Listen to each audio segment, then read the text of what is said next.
Discerning God's voice. Hi, everyone. How do you know if it really is God who is speaking?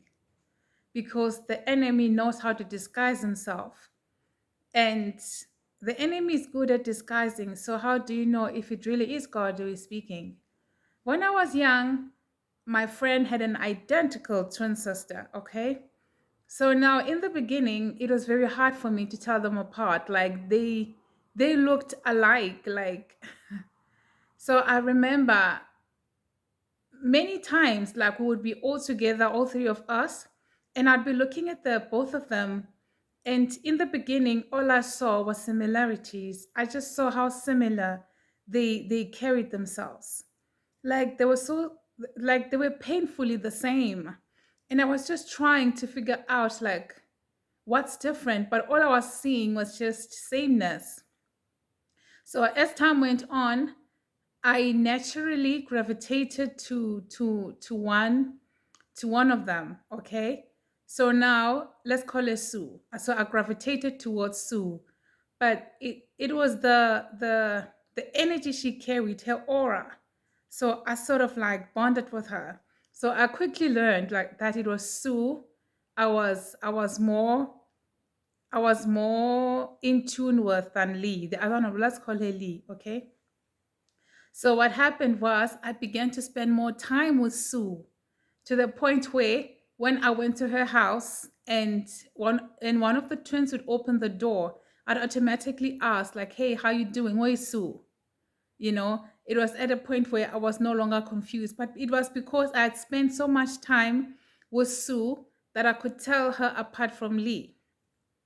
But I remember at school, right in the middle of the year, the teacher was like, I still can't tell these children apart. I remember thinking, like, how can you not tell them apart?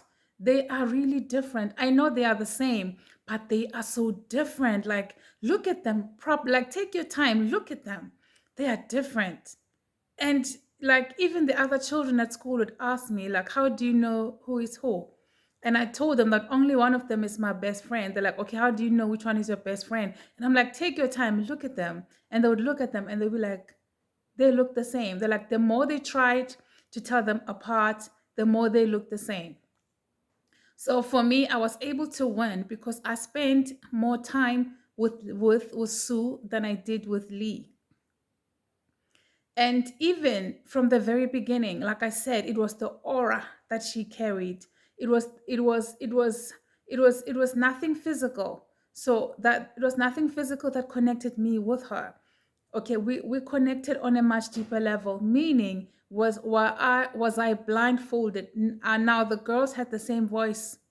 Okay, and they laughed the same too. So, had I been blindfolded, I was still going to be able to tell the girls apart because I know like this one is more on the serious side and this one is more of a joker, you know?